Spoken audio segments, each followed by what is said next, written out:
안녕하십니까, 박건배입니다. 자, 이번 시간의 주제는 유도전동기의 전류, 역률, 토크 특성에 대해서 말씀드리도록 하겠습니다. 자, 그 결과로서 유도전동기의 운전점이 동기속도에 가까울수록 좋은 이유 3가지도 말씀드리도록 하겠습니다. 자, 본문으로 들어갑니다. 자, 왜 화면에 보이는 그림은 회전자 측의 이제 등가이로죠. 회전자 측은 공국 전력을 받아서, 우리 앞 시간에 다 했던 이야기는 공국 전력을 받아 가지고 운영되는 회로이죠. 그래서 회전자에 이제 순유입되는 그 공급되는 에너지는 이제 우리가 공국 전력이다, 이렇게 이제 하자고 했습니다. 자, 그래서 우리가 원래의 등가이로는, 이 회전자 측의 등가이로는 여기 기전력과 리액턴스의 이제 슬립배가 되어야 되는 게 맞아요. 여기에 이제 주파수 영향을 받는 물리적 특성을 가지고 있는 회로 정수들이죠. 그죠? 그런데 여기를 갖다 우리가 회로적으로 이제 우리가 쉽게 해석하기 위해서 슬립 특성이 2군데 반영되다 보니 쉽게 해석하기 위해서 여기를 갖다가 분자 분모를 갖다가 슬립으로 나눠서 결국 저항에만 슬립 특성이 반영되는 것으로 우리가 해석의 편리성을 갖기 위해서 이와 같이 해석을 하겠다라고 이야기를 했습니다. 그래서 이제 변형된 등가이로가 이제 바로 이 등가이로고, 앞으로는 이 등가이로만 사용하게 될 것이다, 이런 방법으로 등가이로를 쓰겠다라고 앞에서 다 밝혔습니다. 이 내용이 혹시 이해가 안 되신 분들은 앞의 내용을 좀 돌려보시면 좋을 것 같습니다. 자, 그래서 회전자 측의 등가이로는 여기 저항에만 슬립의 영향이 있는 것으로 우리가 표현할 수가 있다. 자, 물리적으로는 절대 그렇지 않죠. 그렇지만 이 전류의 크기를 갖다가 우리가 표현을 하거나, 그 다음에 이 등가 임피던스, 결국 이 등가 임피던스를 슬립에 따라 표현할 때는 결국 이렇게 나타나는 게 저항에만 영향이 있는 것으로 해석하면 좀 더 우리가 편리하게 해석하기 위한 방법이다, 이렇게 생각하시면 되겠습니다.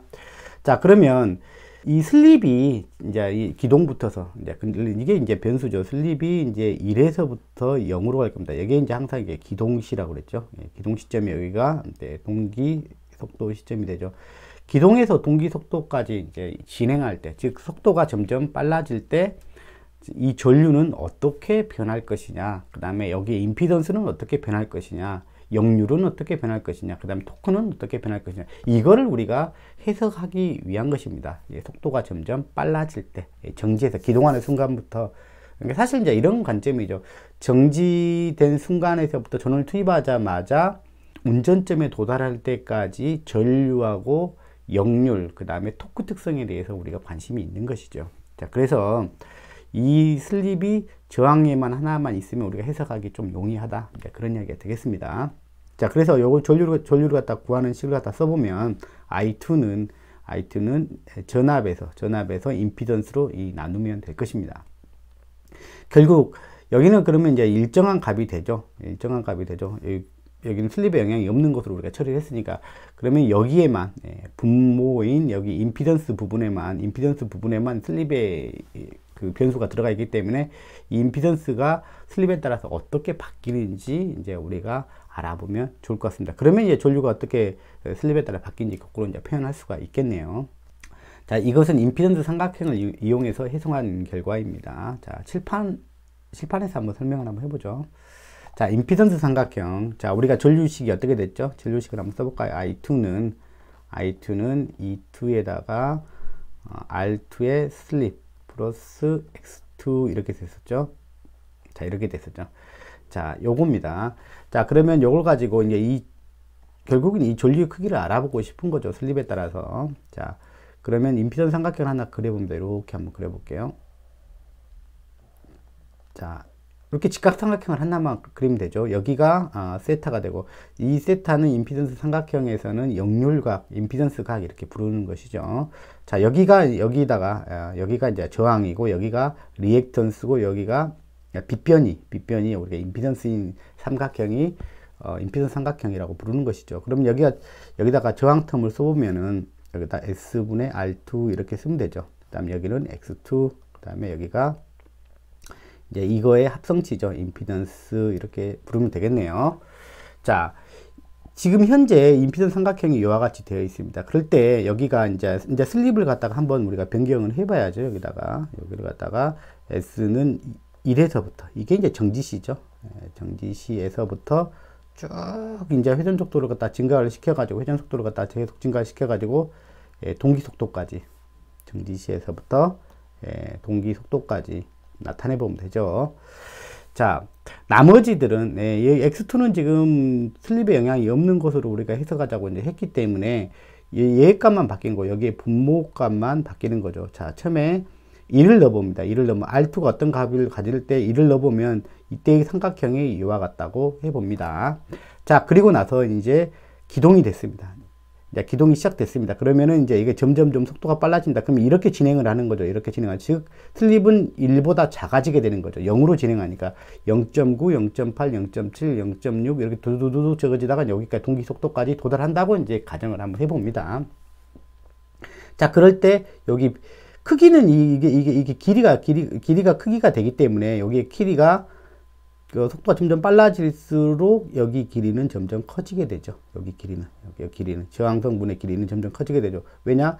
1에서 0.9로 한번 바꿔보세요. 예를 들어서 이거하고 0.9 이렇게 생각을 해보세요.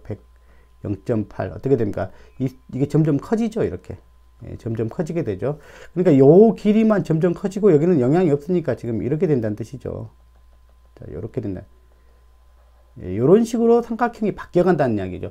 속도가 점점 빨라질수록, 즉 기동의 순간에서부터 점점 가속도를 붙여가면서 속도를 점점 올려가겠죠. 그렇게 되면 점점 이 삼각형이 이와 같은 식으로 전개가 될 겁니다. 뭐 속도가 더 빨라졌다 그러면은 뭐 이렇게 되겠죠. 뭐 이와 같은 식으로 여기는 뭐 크기에 대한 변화가 없으니까 여기만 변하죠. 그러면 임피던스 삼각형이 이렇게 되겠죠. 이와 같은 식으로.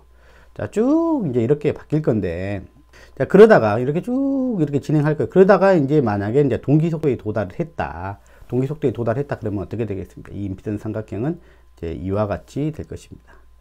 요렇게, 요거 하나만 그려놓으면 되겠죠. 이 길이가 얼마가 돼요? 여기 길이가 이제 무한대가 되는 것이죠.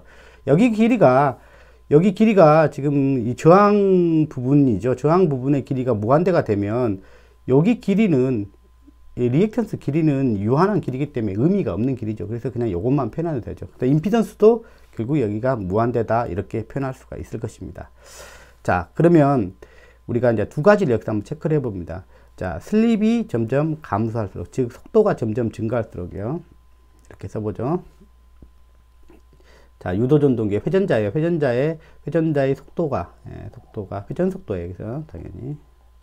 자, 회전 속도가 증가할수록, 자, 임피던스 어떻게 됩니까? 이 임피던스.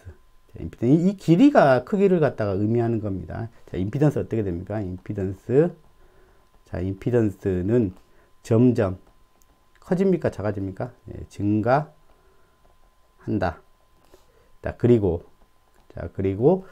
점점 증가하다가죠. 점점 증가하죠. 그러다가 만약에 이제 동기 속도까지 도달했다 그러면 동기 속도에 도달하면 그 크기가 얼마가 됩니까? 자, 그 크기는 얼마가 돼요? 자, 무한대가 된다. 자, 그러겠죠. 자, R의 자승 플러스 X의 자승이 임피던스인데 이 한 놈이 무한대가 되면 이놈은 어차피 무한대죠. 무한대가 된다라는 거죠. 자, 임피던스 특성에 대해서 조금 우리가 이해가 됐네요. 자, 속도가 점점 증가할수록 이와 같은 경향이 나타난다. 이렇게 보시면 되겠습니다. 자, 두 번째요.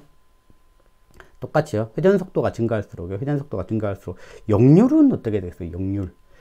자, 이 세타가 역률을 의미한다겠죠. 그래서 이 역률각이 어떻습니까? 점점 줄어들죠.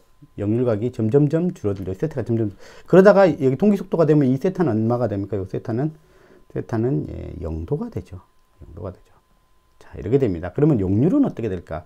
자, 회전 속도가 점점 증가할수록, 자, 코사인 세타이니까 그 값이 점점 줄면 어떻게 돼? 그 값은 점점 커지죠. 자, 코사인 그래프는 요렇게 되는 거죠. 자, 이렇게 되는 거기 때문에 점점 작아질수록 커지는 게 이제 코사인의 특성이죠. 자, 그러면 자, 회전 속도가 증가할수록 역률은 자, 역률은 점점 좋아진다. 좋아진다 이렇게 씁니다. 좋아진다. 자, 그리고 똑같이 써볼게. 그리고 자, 동기 속도에 도달하면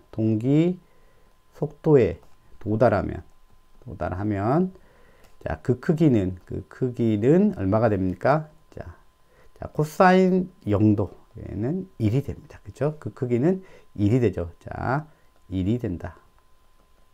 자, 역률이 1이 된다 이야기죠. 가장 최대값이 되는 것이죠.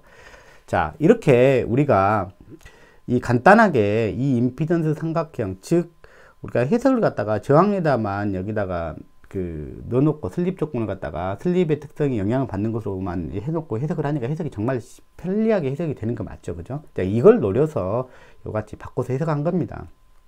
어쨌든 간 이 결과를 갖다 보면은 임피던스는 점점 증가하는 것으로 결과가 나오게 되고, 그 다음에 역률은 점점 향상되는 것으로 나오다가 동기속도점에서는 1, 자, 임피던스는 무한대가 되는 조건이 이 해석의 결과였습니다. 자, 그러면 우리가 이번 시간의 주제가 뭐였죠? 유도전동기의 전류 특성과 역률 특성과 그 다음에 토크 특성에 대해서 알아보자고 했으니까, 자, 이 전류 특성은 어떻게 변하는지를 갖다가 이제 우리가 이제 해석을 해볼 수가 있겠네요. 자, 이 결과이죠. 이 결과를 제가 칠판에서 표현을 해본 겁니다. 자, 결국 이 전류 특성이죠. 결국 이 전류 특성은 여기가 이제 임피던스 부분이죠. 임피던스가 점점 증가하기 때문에, 임피던스가 점점 증가하다가 무한대가 되기 때문에 이 전류는 어떻게 변하는지 알겠죠. 이게 분자는 우리가 상수로 생각하면 되잖아요. 지금으로서는 상수로 생각하면 되니까 임피던스가 점점 증가하다가 무한대가 되기 때문에 전류는 어떻게 된다고 생각하시면 돼요. 해석을. 자, 전류는 말로 표현해봐요. 전류는 자, 슬립이 회전 속도가 점점 증가할수록 자, 전류는 똑같습니다. 전류는 자, 회전 속도가 점점 증가할수록 어떻게 돼요? 점점 감소하고 감소한다. 자, 그 다음에 동기 속도에 도달하면요. 동기 속도에 도달하면 얼마예요? 그 크기가 0이 돼야 되게 맞죠. 자, 임피던스가 무한대니까 0이 되는 게 맞겠죠.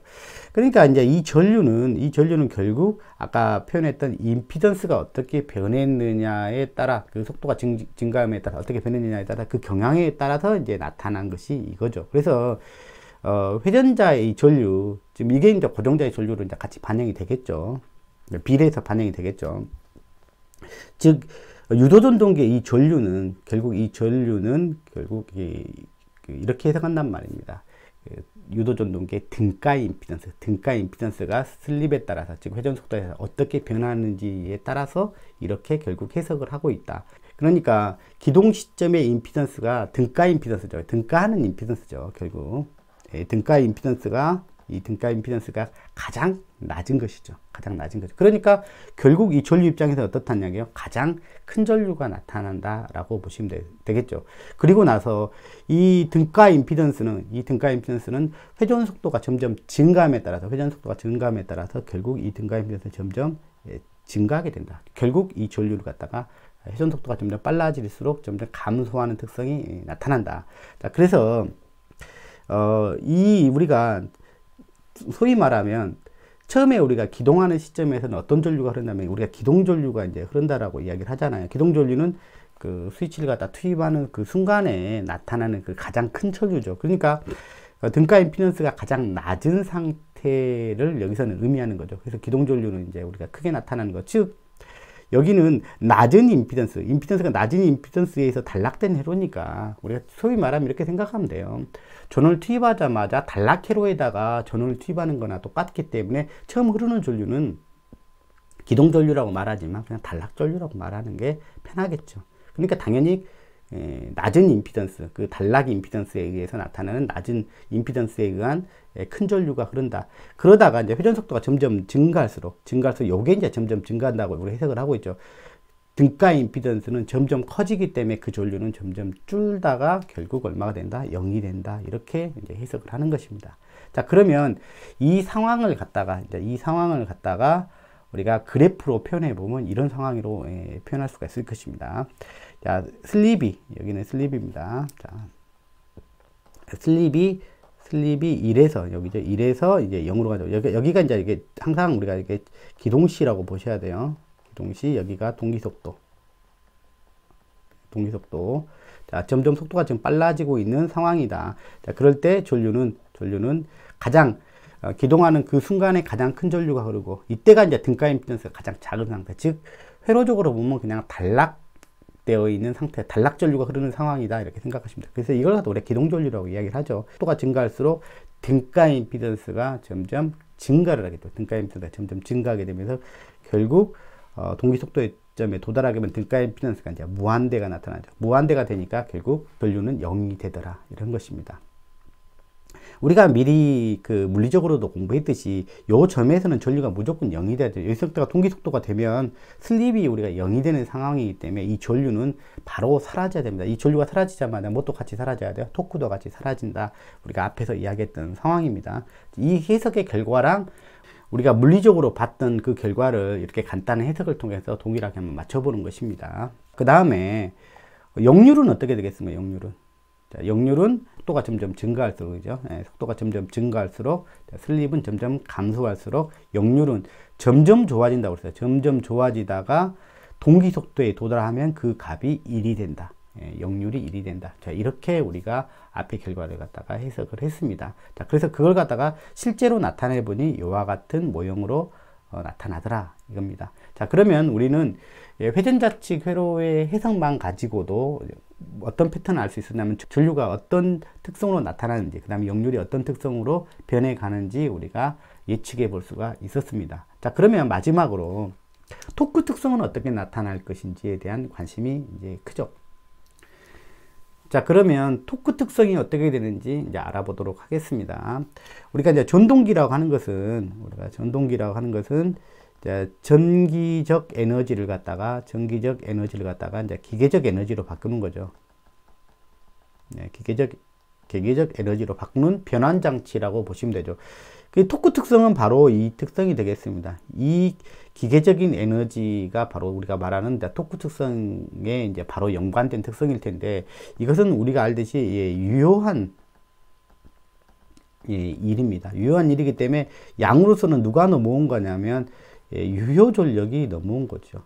유효 전력이 그대로 넘어온 것이죠. 그래서 우리가 기계적인 일을 갖다 다룰 때, 우리가 토크를 다룰 때, 기계적인 일인데 토크를 다룰 때 이걸 갖다가 우리가 유효 전력인 P로 다루는 것이 더 우리는 좀 이해하는데 편리하겠다. 그래서 토크 특성을 바로 이해할 때는 바로 유효 전력으로 이해하는 것이 여기서는 편리하겠다는 뜻입니다.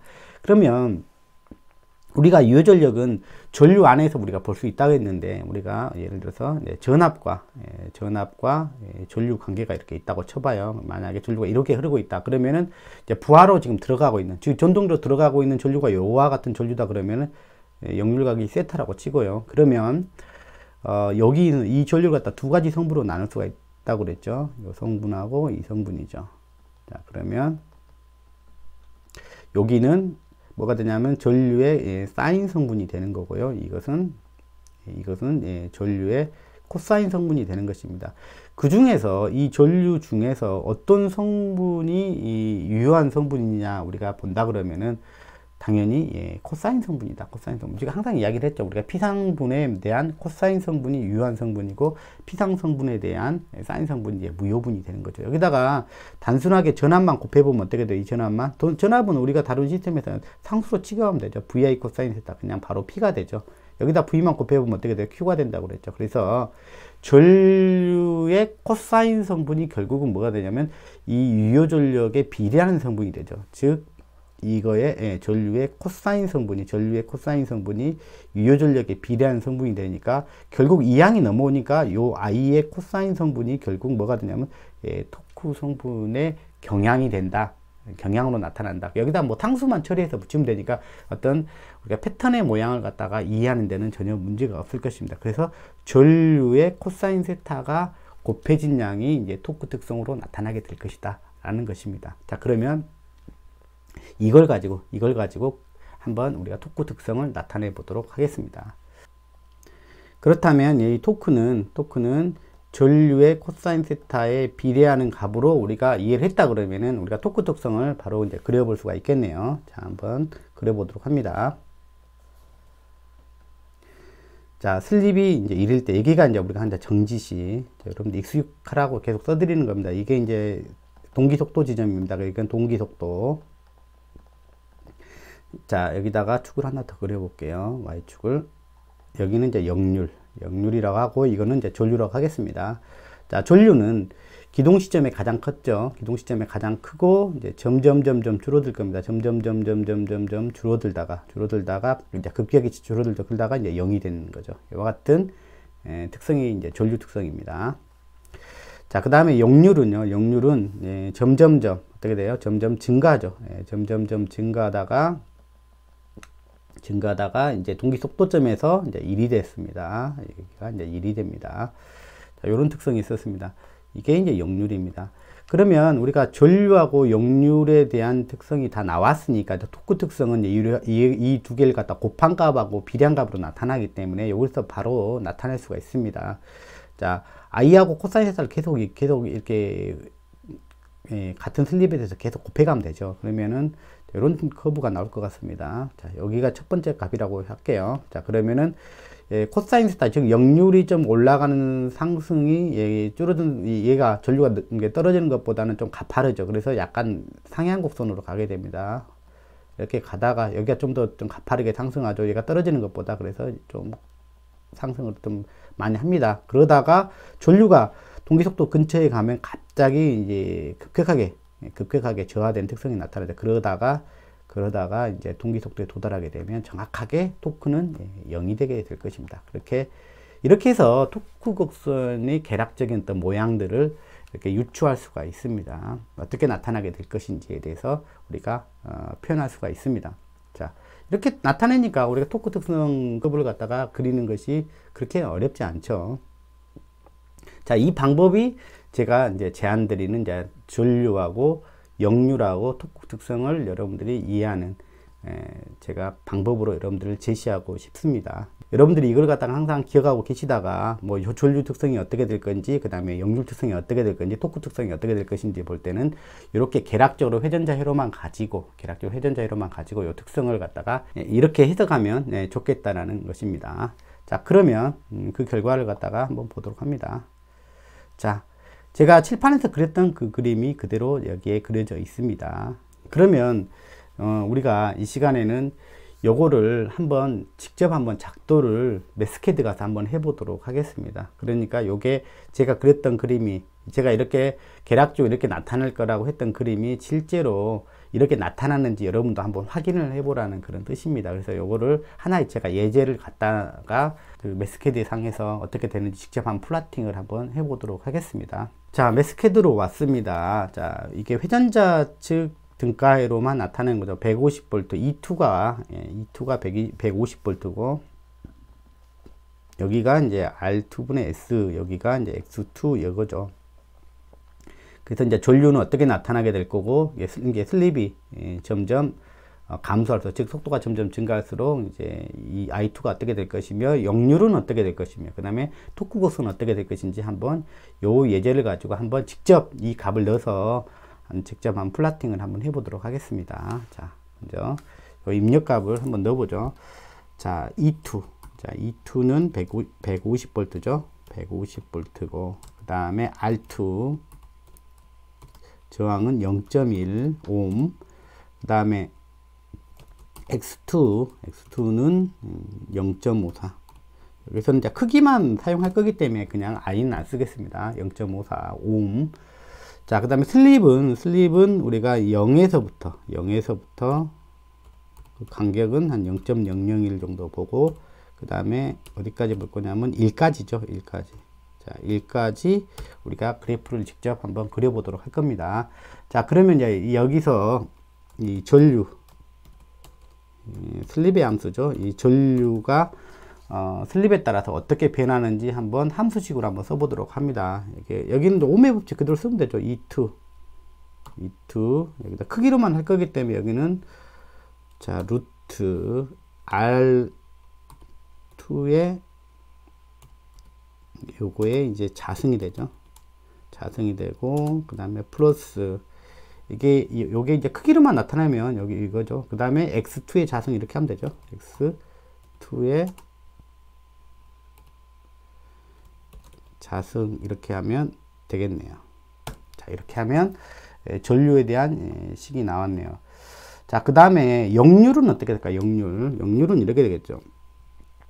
우리 다시 한번 여기 써봅니다. 여기 자, I2는 자, E2에다가 요거죠. E2에다가 이렇게 됐죠. R2에 S 플러스 J에 여기에 이제 미상까지 살려서 쓴다 그러면 이렇게 쓸 수가 있죠. X2 이렇게 이게 크기만 구해보면 여기를 갖다가 여기도 바로 이런 식으로 이제 표현할 수가 있다는 이야기입니다. 자, 역률은 어떻게 될 거냐면, 자, 요거하고 요거의 이제 비교죠. 역률은 이렇게 되죠. 세타니까 여기가 R분의 요거죠. 요거에다가 X2니까 요게 탄젠트 세타죠. 이거 B가 탄젠트 세타죠. 그러면 세타는 아크 탄젠트 이렇게 되겠죠. S분의 R2에 X2 이렇게 되겠네요. 요걸 갖다가 앞에다 코사인만 해주면 될 것 같습니다. 이렇게 해서 한번 역률이 슬립에 따라서 어떻게 변하는지 그 식을 한번 작성해 보도록 하겠습니다. 파워팩타는 이렇게 쓰겠습니다. 코사인 세타를 의미하는 거죠. 슬립에 따라서 코사인 아크 탄젠트로 쓰면 되겠죠. 아크 탄젠트에 분자는 X2가 되면 되고 분모는 R2의 슬립. 자, 이렇게 나타내 주면 될 것 같습니다. 이렇게. 그러면 역률이 어떻게 변하는지에 대한 이야기도 슬립에 따라 슬립이란 함수에 따라서 여기가 변수가 여기 들어가죠. 자, 어떻게 변하는지 우리가 그래프로 한번 표현해 볼 수가 있겠네요. 자, 그 다음에 토크는요. 자, 토크는 슬립에 따라서요. 토크는 이 두 개를 곱한 거죠. I 코사인 세타죠. I 요거에다가 곱하기 파워팩타를 갖다가 곱한 요 값이 되겠네요. 여기다가 제가 점을 찍어 놨네요. 좀 지워버리죠. 자, 그럼 한번 차트를 한번 직접 그려보도록 하겠습니다. 자, 요거 전류 특성부터 한번 봅니다. 자, 전류 특성부터 보면 인서트에 가면 이제 그래프가 있어요. 그래프로 이제 그려보면 돼요. 슬립에 대한 변수기 때문에 여기다 슬립을 치면 되고, 여기다가 이제 전류는 이렇게 되겠네요. 여기가 이제 슬립의 범위가 여기가 1부터죠. 1부터 0으로 가는 거죠. 0으로 가는 거죠. 이렇게. 자, 요게 이제 우리가 보고 싶었던 전류 곡선이 되겠습니다.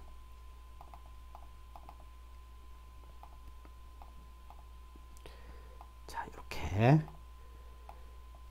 자, 전류 여기가 내려와 버리면 안 되죠. 여기 밑으로 내려야 되겠네요. 자, 이렇게. 자, 전류가 기동 시점이 가장 크고 이제 점점 슬립이 점점 감소할수록 이게 아주 느슨하게 떨어지다가 이제 동기 속도 근처에서 급격하게 떨어지는 특성으로 나타난다. 이것도 이제 이렇게 떨어지는 게 아니란 이야기죠. 슬립에 따라서 점점 완만하게 떨어지다가 그러니까 우리가 이제 운전점에 도달할 때 상당 기간 동안 이제 기동 전류가 요 기동 전류가 물론 기동 시점이 가장 크긴 크지만 거기가 이제 운전점에 도달할 때 대부분 이 전류 크기를 갖다 유지한다는 이야기죠. 그래서 운전점에 거의 도달하기 바로 직전까지 굉장히 큰 전류가 흐른다는 것을 의미한다. 이렇게 보시면 되겠습니다.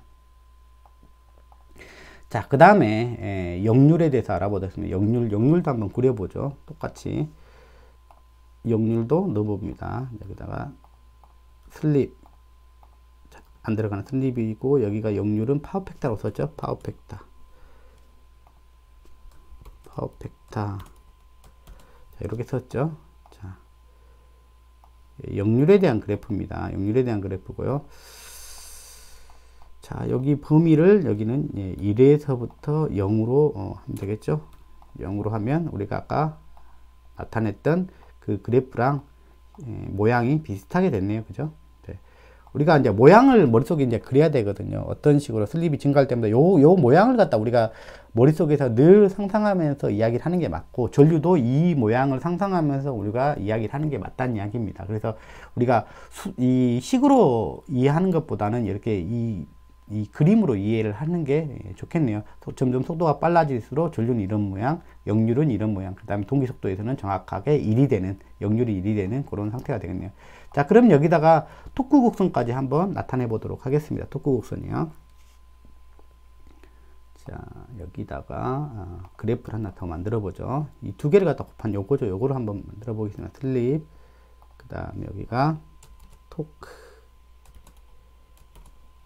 토크를 나타내 보면 요와 같이 되겠네요. 여기 범위를 여기든 1에서 0으로 바꿔주면 되겠네요.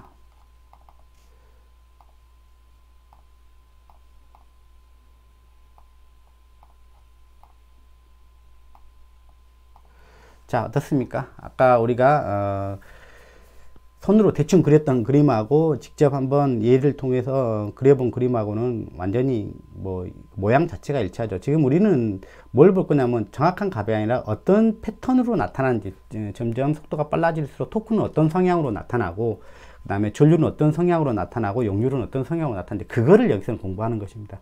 여기서는 지금 정확한 값을 지금 알고자 하는 게 아니라 점점 속도가 빨라질수록, 기동 시점에서부터 점점 속도가 빨라질수록 용률, 전류, 토크 특성이 어떤 식으로 나타나는지 이제 그거에 대해서 알아보는 것이 이제 주요한 목적인 시간입니다. 이제 그거에 대해서 오늘은 나타내 보았습니다. 자, 그러면 이제 이 세 가지 특성을 나타내 보았으니까 이제 마지막 질문 하나만 해보고 넘어가도록 하겠습니다.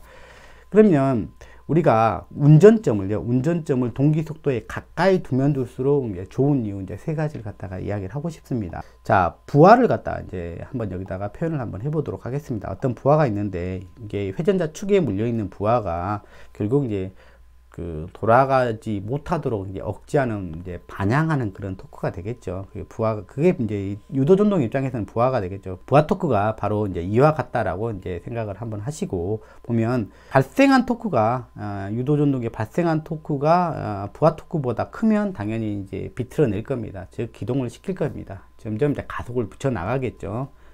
버티려고 하는 것보다 뭐냐면 뒤틀어 내는 토크가 더 크면 이제 돌아간다는 뜻이 되겠습니다. 그래서 이제 기동이 이루어져서 점점 이게 더 크니까 점점점 가속을 하다가 요점 발생된 토크하고 그다음에 부하 토크랑 딱 일치하는 요점이 이제 우리가 이제 뭐가 되냐면 이제 더 이상 가속을 하지 않죠. 요점에서 이제 운전하죠. 그래서 이걸 갖다 이제 운전점이라고 이야기를 할 수가 있겠습니다. 자, 그럴 때 이 운전점이 동기속도, 여기가 이제 동기속도 거의 근처죠. 동기속도에 가까우면 가까울수록, 여기랑 동기속도랑 가까우면 가까울수록 좋은 점, 이제 세 가지를 갖다가 이제 이야기를 하겠습니다. 첫 번째가 뭐냐. 자, 첫 번째가 당연히 전류가, 운전 전류가 낮아서 좋다. 자, 운전 전류가 낮아져서 좋다는 이야기죠. 자, 두 번째, 당연히 뭐가 좋아요? 역률이 향상된다. 유도 전동기가 역률이 0.9 이하로 운전되죠, 되게. 그렇기 때문에 우리가 역률 개선시켜주기 위해서 전력용 콘덴서를 다는 이유가 뭐 유도 전동기 때문에 그렇죠. 그래서 역률이 안 좋은 기기다라고 우리가 이야기를 하죠, 유도기는. 그런 측면에서 보다 운전점을 동기속도 근처에다 두게 되면은 역률은 보다 좋은 상태에서 운전이 가능하다. 자, 세 번째 하나 더 있죠. 효율도 좋다라고 이야기를 합니다. 효율은 2차 효율로만 나타나면 2차 효율, 우리가 지난 시간에 우리가 다 이야기했던 부분인데 2차 효율은 1- 슬립이다 이렇게 이야기했죠. 요것은 PM에다가 PAG 관계였죠. 그죠?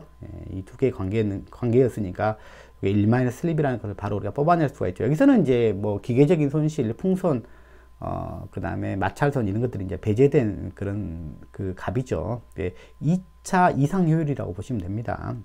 그랬을 때 요게 이제 슬립이 그게 0에 가까울수록 효율은 이제 좋아지게 된다라고 보시면 됩니다. 그래서 우리가 이제 유도 전동기를 갖다 운전할 때는 되도록이면 어디서 운전하는 게 좋냐면 동기속도에 가깝게 운전할수록 좋다. 동기속도로부터 멀어질수록, 운전점이 동기속도로부터 멀어질수록 이 세 가지 측면에서 문제점을 이야기할 수가 있겠습니다. 자, 오늘은 유도 전동기의 전류, 역률, 토크 특성을 회전자, 2차측 회전자 회로만을 해석함으로써 어떤 패턴으로 나타나게 될 것인지, 정지시에서부터 여기 운전점에 도달할 때까지 어떤 식으로 나타나게 될 건지 그 패턴에 대해서 알아보았습니다. 다음 시간에는 우리가 IEEE 등가이로, 즉 유도 전동기의 풀로 되어 있는 등가위를 가지고 토크 특성식을 갖다가 만들고 토크 특성식을 갖다 이용해서 직접 그려보는 시간을 갖도록 하겠습니다. 자, 다음 시간에 뵙도록 하겠습니다. 감사합니다.